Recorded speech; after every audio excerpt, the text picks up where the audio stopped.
Good morning, good afternoon, good evening, folks. Michael Zuber, one rental at a time. And all I can say is he's back. And yes, we are going to have a playlist called ADU for that ADU guy. How you doing, buddy? Better than I deserve, Michael. Thanks for having me. All right, folks, we got three exciting topics today. The first one is one that is near and dear to my heart. You know, I talk about buy box, cash on cash, or what I call yield. Let's talk about who should and who shouldn't be looking to build an ADU, because some of you should and some of you shouldn't. And for me, it all comes down to the money. But let's hear from Derek, the ADU guy. What do you think? Well, great question, Michael. Thanks. This is one that I get a lot, so I'm prepared to answer this. But the bottom line is the rental market strong in your area if that's what you're building it for? So can you rent this and get a return? Are you going to get a good yield? Another question I get a lot of times is, I'm not going to rent this, but I have a family member or maybe a disabled child that I have to take care of, or a mother-in-law that lives in our house now that's driving me crazy. So if you have a need, yes, there's a really large need in our community for aging in place, for multi-generational housing. So it's not always about yield. That's true. So you should build or convert or buy an ADU if you have a family member who you need to take care of, but you do not want in the same house. Oh, that's so that's awesome. Another good one. But I look at Bureau of Labor and Statistics numbers. I'm looking for a population above 100,000. Usually I'm looking for jobs that are coming to an area, definitely not jobs that are leaving, multiple different sources of income within a community.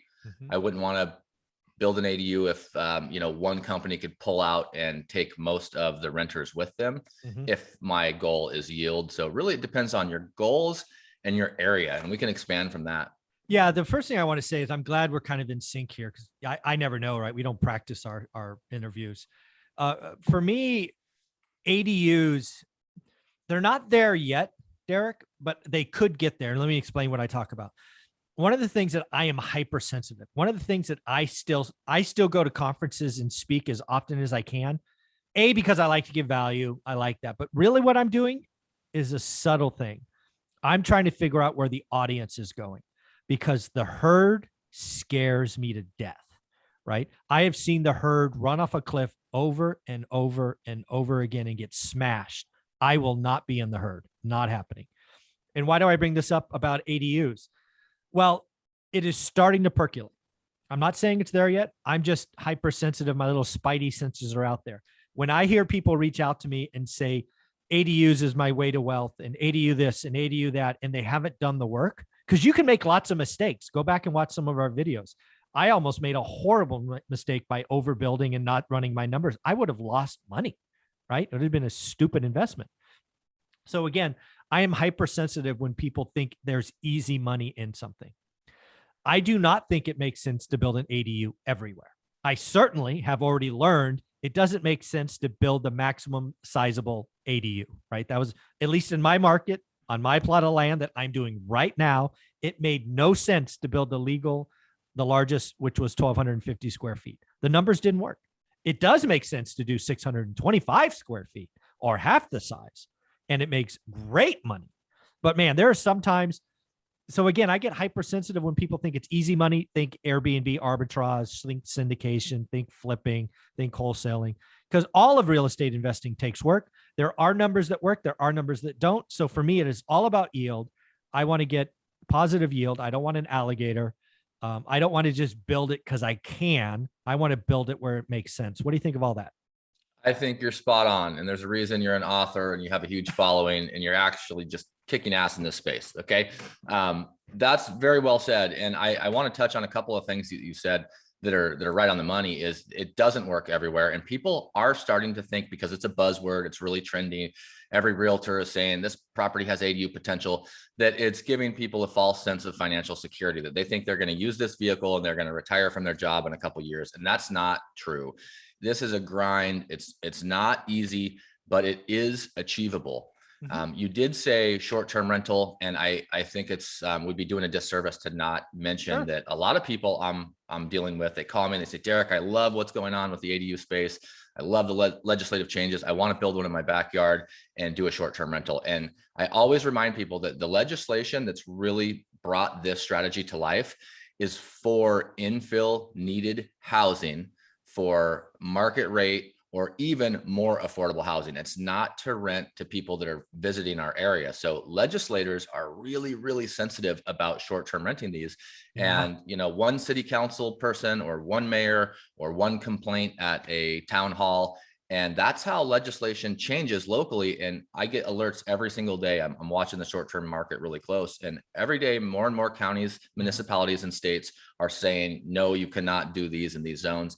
So don't think you're going to get rich doing the Airbnb arbitrage with an ADU, because most municipalities have already squashed that. Yeah, So it's coming. Yeah, that's not worth, we have to say that. I totally agree. It's certainly a cautionary tale. Actually, I talked about on my daily financial news yesterday. I think it was Oahu, Hawaii, that that basically said, "Okay, great guys, you could do short-term rentals, minimum 90-day stay." That's a hell of a short-term stay, right? So again, yeah, municipalities, both local, state, they want more housing, and frankly, I think one of the greatest problems we have the next 2 years is affordable rental housing. Because I think what's happening, given the intrusion into a free market, we are seeing lots of landlords go, I'm done. Tenants out. I'm going to spit and polish this thing, and I'm going to sell it to an owner occupant, which again feels good for the owner who's going to get a deal, I hope. But there's a lot of people that they don't have a hope of owning. They can't do this. They don't have the credit. They don't have the job history. They don't have the savings, whatever it is.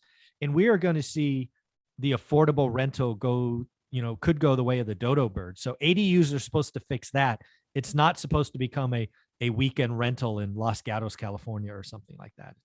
We got to be careful. I think you're right to be cautionary. Yeah, very well said, Michael. And the thought process behind a lot of this ADU legislation is because it's smaller and because the infrastructure is already there and we don't have to put in street lights and roads and parks, that just due to size, it will be more affordable. Even though there's a boutique premium, it's smaller, therefore the overall cost is lower. And the last thing I would add to that, as far as the group of people that this would really work for, even depending on their area, even if it's not an absolutely perfect area to deploy this strategy, it's a great tool to help break the barrier of home ownership. Let's say you're pre-qualified for $350,000, but you find a house in Fresno with an existing accessory dwelling unit, and it's say $400,000. It's going to be pretty easy to convince your lender and your underwriter to give you that bump and pre-approval if there's proven income, and you can get some lease agreements from the current sellers that really will help catapult you. I mean, if you have a $300,000 limit at a $2,000 monthly house payment and it has an ADU, you can really buy a third more house. Yeah, it's well said. Again, folks, one of the things you'll hear about my channel, all my investors, is getting on the property ladder is important, but it does take planning. It does take sacrifice. I think an ADU, an existing unit, is a way to go for lots of people. Because again, it will get you into more house. We're already seeing affordability crash, prices up. So great stuff, folks. Episode number 2, we're going to talk about the best way to finance an ADU, which will be an interesting topic. But before we do, Derek, how can people find you? Yeah, I was scrolling through your site, Michael, and I noticed I have my own playlist, That ADU Guy, at One Rental at a Time. So you have way more followers than me. So check me out there first. Give Michael a like and a subscribe if you haven't already. And if you get bored after that, you can look me up, thataduguy.com, or That ADU Guy on Instagram is probably where I'm most active, or on YouTube, any of the places. But all I ask is, if you call me, be ready to take action. There you go, folks. Again, one of the things that you'll see about this channel is I stay in my lane and I bring other knowledgeable experts like Derek to the channel to talk about his area. And he is That ADU Guy. Thanks, buddy.